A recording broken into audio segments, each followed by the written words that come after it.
Call to order the regular October 10th meeting of the State and City Council. Stand for the pledge. I pledge allegiance to the flag of the United States of America and to the republic for which it stands, one nation, under God, indivisible, with liberty and justice for all. All right, we need a motion and second for the agenda. So moved to approve. I'll second. Any changes? Can we add an attendance requirement conversation to today's agenda, please? As a follow-up from last week. Okay, let's add that to G.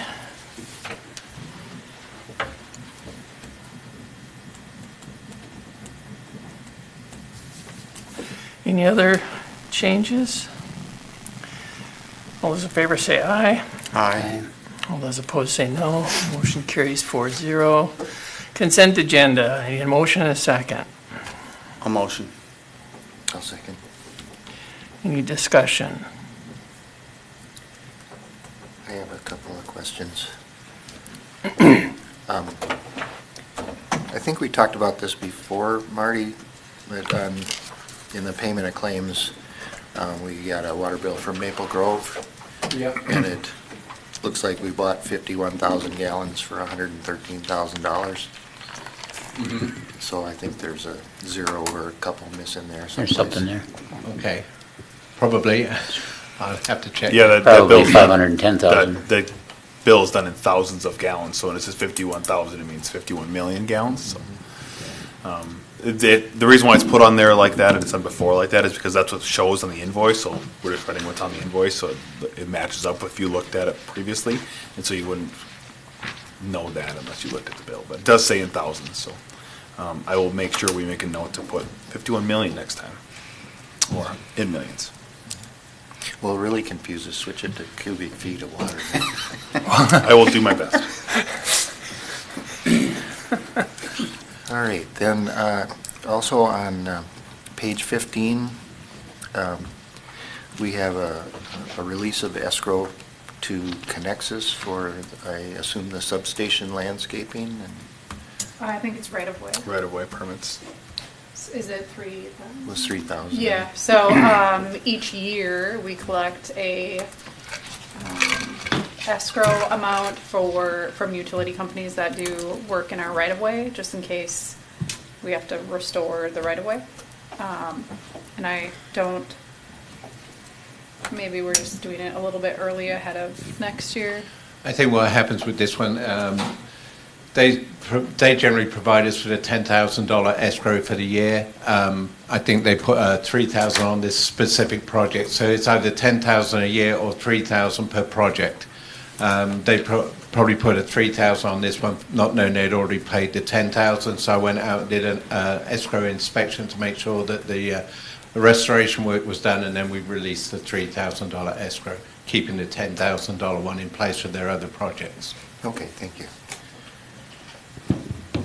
And then on page 22, I don't really have well, I guess I do have a question about this. Is for you, Gary. FireCat, $5,064 for contract services. A council order for Sean. Yep, that's for our hose testing that's required by NFPA every year. So they test our hose to 300 PSI, and they also test our ladders as well. Okay, great, thank you. That's all I had. Anybody else? Okay, all those in favor for consent say aye. Aye. All those opposed say no. Motion carries 4-0. Open forum. Do we have anybody online? Nope. All right. Open forum is closed. Staff consult council updates. Zach? Good evening, Mayor and Council. I have nothing. Have a great night. Sweet. We're on a roll here. I only have one update. We did hold some interviews for that part-time recreation position, and we will finish up another interview later this week, hopefully. Marty? I hope I don't derail the train here. I've got a couple of items. Water, well 5, they're doing the test pumping this week to see what we can achieve out of that well. They've got it up to 1,000 gallons per minute at the moment without any problems. They will be escalating that over the next few days to see what the maximum we can pull out that well. It's probably going to be around 1,400 to 1,500 gallons per minute, but it depends on the clarity of the water that we pull, if we're pulling sand or anything like that with it. Once that is done, we will do a 24-hour continuous test to see what the optimum output is for that. It might drop down a little bit depending on what happens over the 24-hour period. We'll take water samples at that stage and get those checked out. And from that data, we'll be able to size the pump motor and the electronics for that production well. Is that how they, how do they determine the max draw? Is it how much sand is pulling in? Yeah, it's how much. Okay. It's very simple. They have a big glass jug. They put it under the stream, look at it, see how much sand is in there, Okay. and that tells you what your optimum is going to be. Where does the water for testing, once they pump it, what do we do with that water? It's going into the wetland there. Okay. So yeah, it's clean water, it's groundwater, so it can go back into that wetland. Hydrant flushing, we're doing that this week. You've probably seen the guys out and about. That should be finished this week mostly, with just a couple of areas in the industrial park and over at Champlain to finish up. Marty, do you have a street sweeper coming behind those? No. Okay. The street sweep, not directly behind. Street sweeping is Upcoming, I should say. Yeah, street sweeping is planned for next week. Okay, perfect. We've Thank got you. preliminary scheduled there. So that's that. Oh, you got ahead of me there. I want to get a little bit of guidance from you guys about the drainage ditch on 112, Hillary's drainage ditch. I did go out and speak with him last week and tried to explain where we are at with the situation. He was pretty receptive. I think his main concern is as he's getting older, he's not able to maintain his ditch there the way that he would like to. I explained what the best solution would be to relocate the culvert that's going across the road there, move it down to the east property line, and just run it straight down that ditch and eliminate that water coming through his ditch line. He will still have to have a ditch line there to take the water from the other side of his driveway that is coming through there already. So there will still be a ditch line there that he would, I don't know that it would have to be that deep, but there will still be something for him to maintain. I did say that I would have to bring it to you guys because it's an expensive project to do. We would eliminate one culvert, open up the road, put a new culvert in. We would have to remove some trees, do some ditch work, and there would be some engineering costs, that goes along with that. The ballpark cost is around $70,000 with engineering and all the pipe work and all that, everything included as far as I can tell. So I don't know which way you guys want to go with this. It basically is to allow him to mow his ditch line there. So I look to you to give me a little bit of guidance where we want to go with this.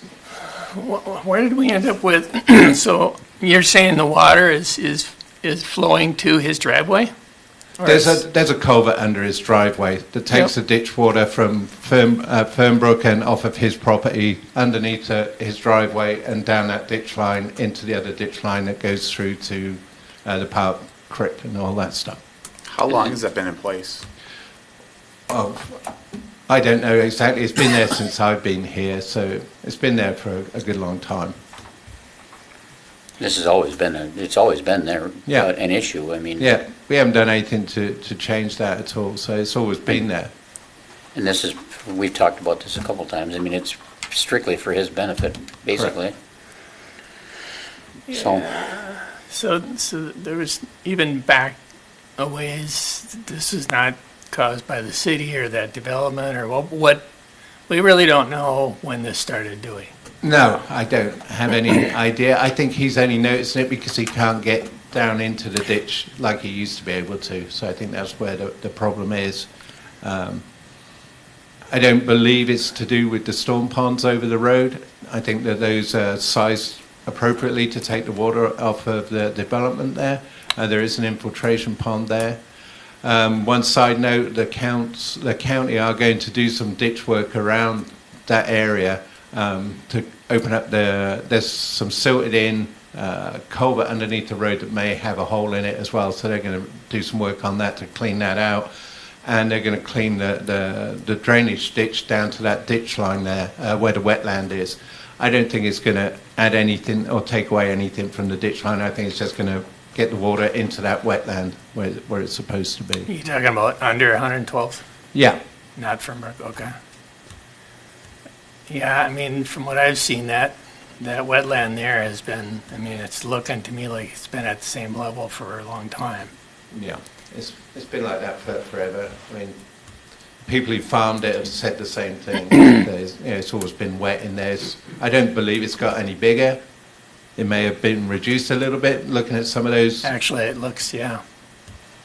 This isn't a conversation where you had a cost share type thing.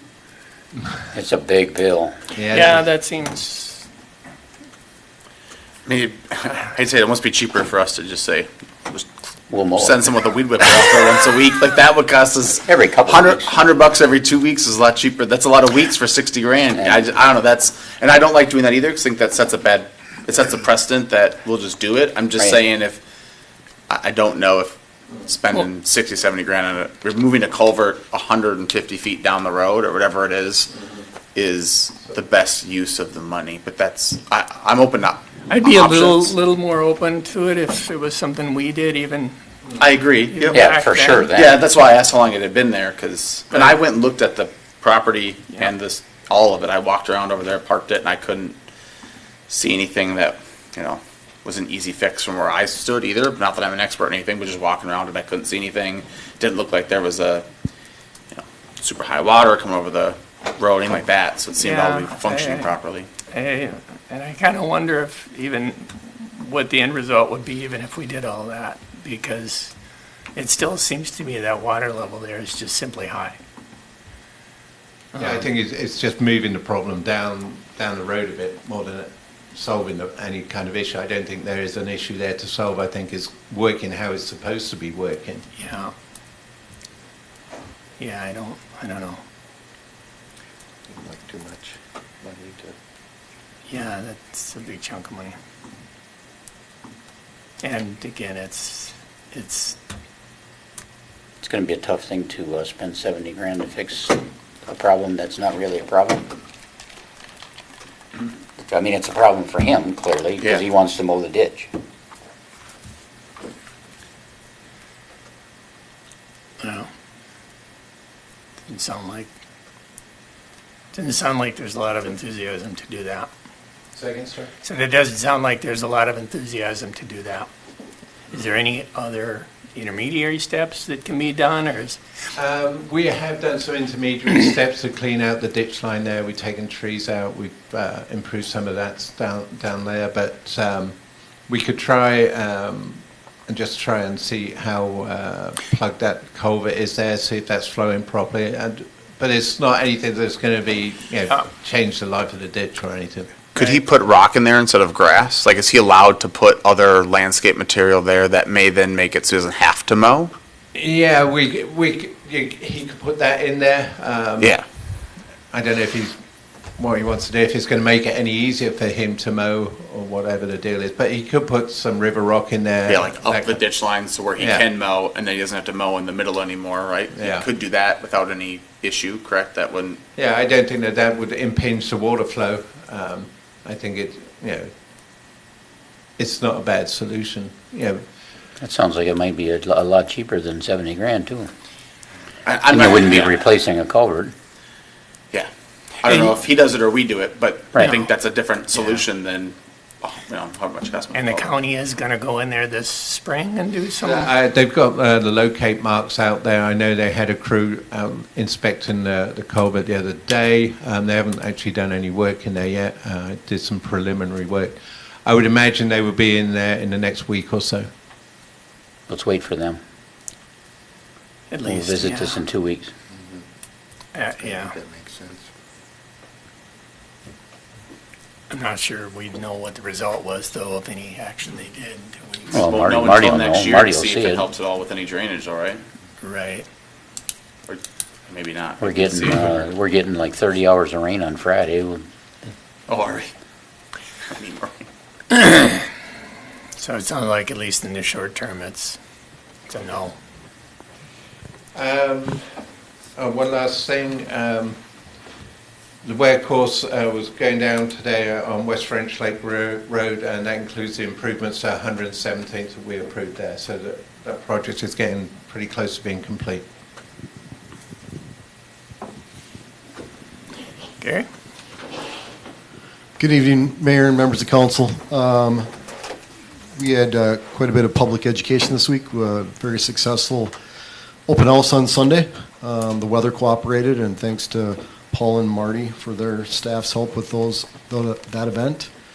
And then we today had Dayton Safety Day over at Dayton Elementary, which was also extremely successful. So Pub Ed, thanks to Sharon Bogle on leading that, did a great job.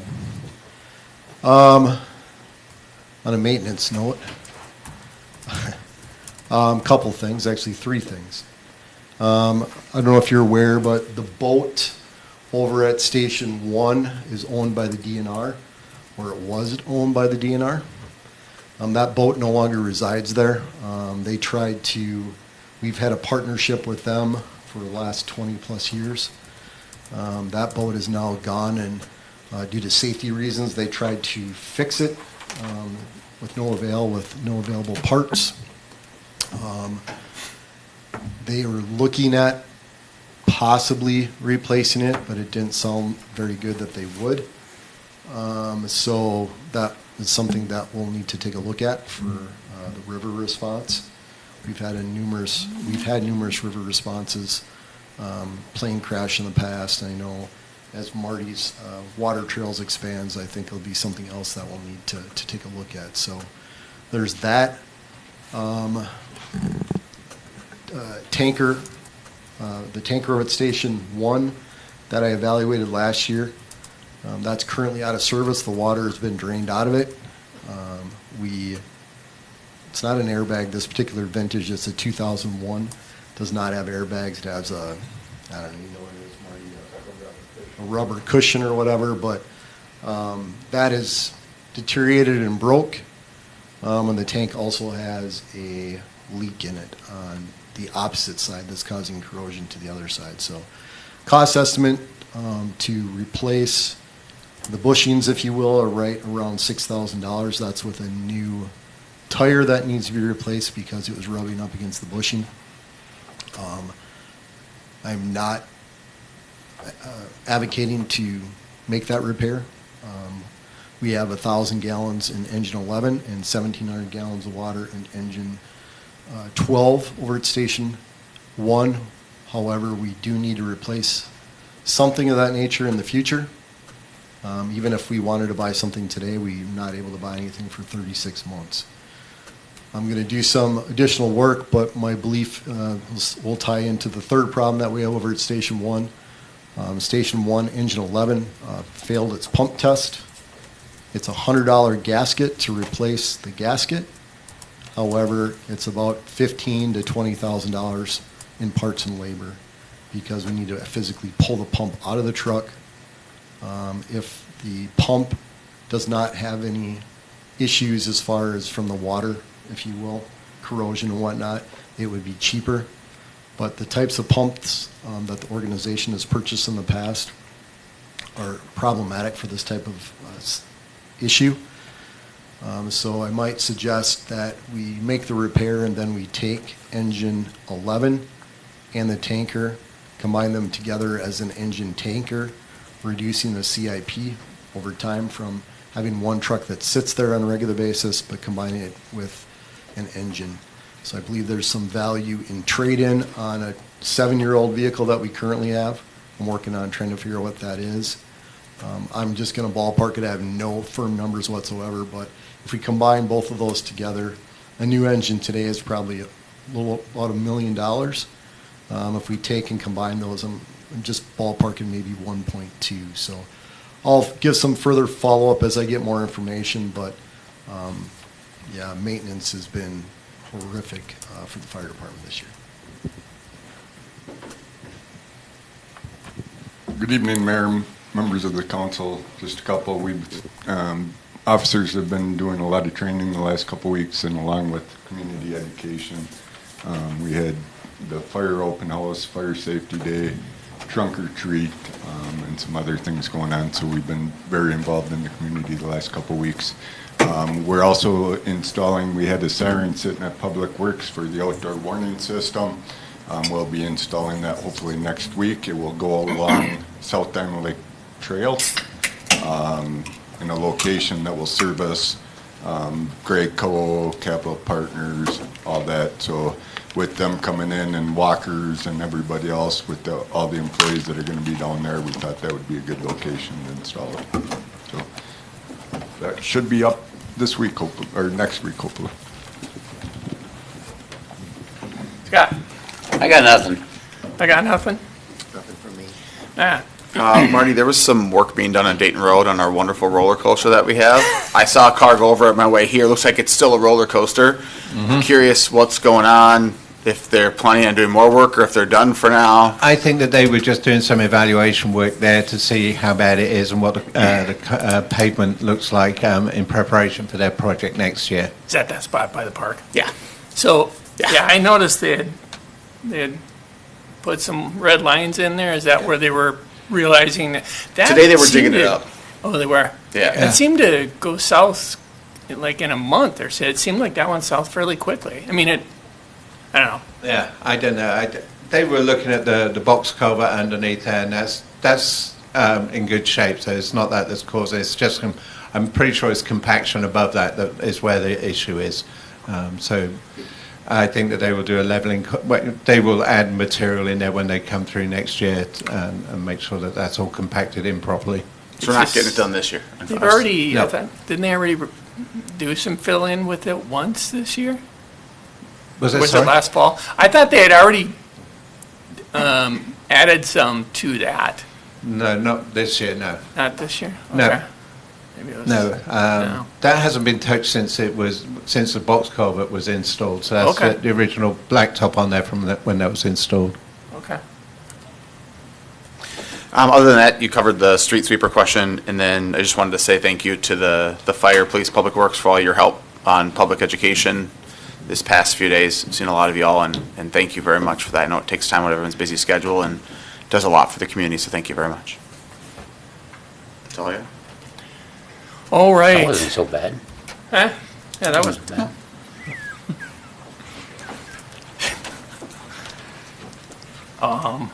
okay, on to council business. Item E, planning commissioner. So you have 8 applicants to choose from. Yep.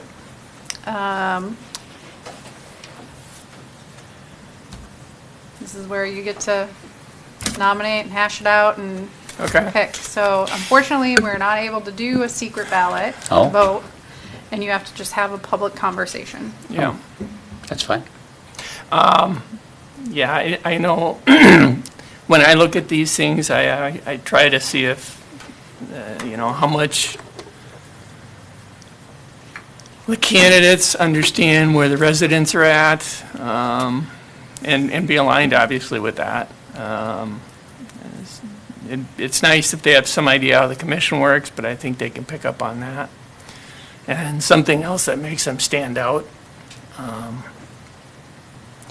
I don't know how we want to handle this, but we have 8 candidates and 4 votes. It may be that we want to just say maybe who stood out. I had a couple that stood out. Well, go ahead then. So I think the number one for me was Nick Preisler, however you say his last name properly. I reached out to a couple of candidates again, talked to them.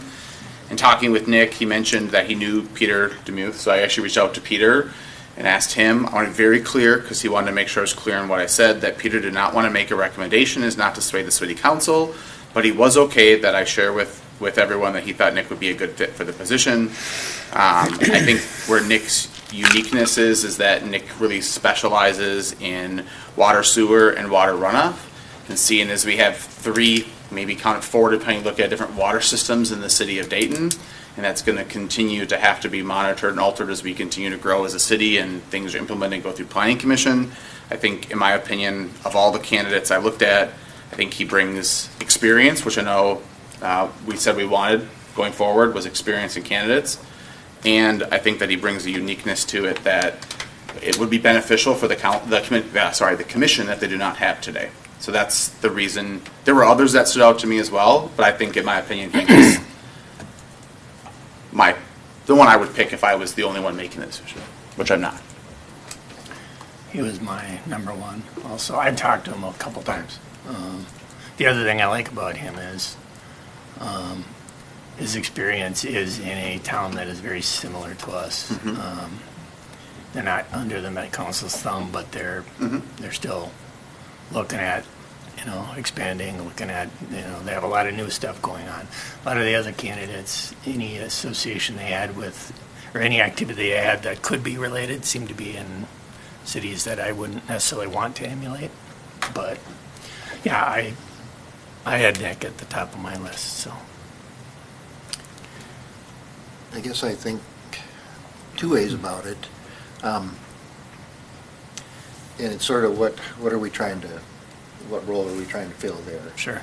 And I would agree with you that, from a technical standpoint, that level of expertise, Nick stood out to me as well as having clearly relevant experience, of course, and certainly familiarity with the kinds of issues that the Planning Commission deals with. And also, I am sure, codes and requirements that relate to those decisions that their recommendations that they have to make to us. If we were looking for someone that is more, let's say, community-based, I know we brought Ryan Maulson in, as kind of, to give kind of a resident's point of view and a little less focus on just the technical aspects of what the Planning Commission does, but also I think just kind of the community, what do we want to be when we grow up? Sort of a disruptor, kind of a. Right. Yep. Yeah, I like, yep. Give that perspective, and if that's our focus, then I would lean towards Sarah Van Asten. And she was number 2 on my list, so. Yeah, I'd take either one of those. I think the whole reason we didn't select last time was because we didn't have experience. That's what I heard, Right. is we didn't have experience, didn't have experience. So in my mind, I went into this looking for, we talked about, which was experience. So that's where I focused my main time on. Scott, what did you think? Well, Nick is on my piece of paper. He jumped right out at me.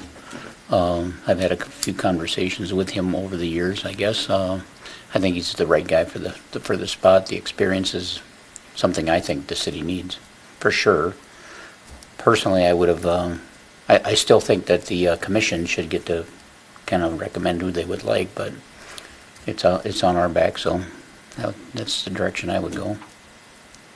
So given that, I'll motion that we select Nick Preisler as the candidate for the position. I'll second.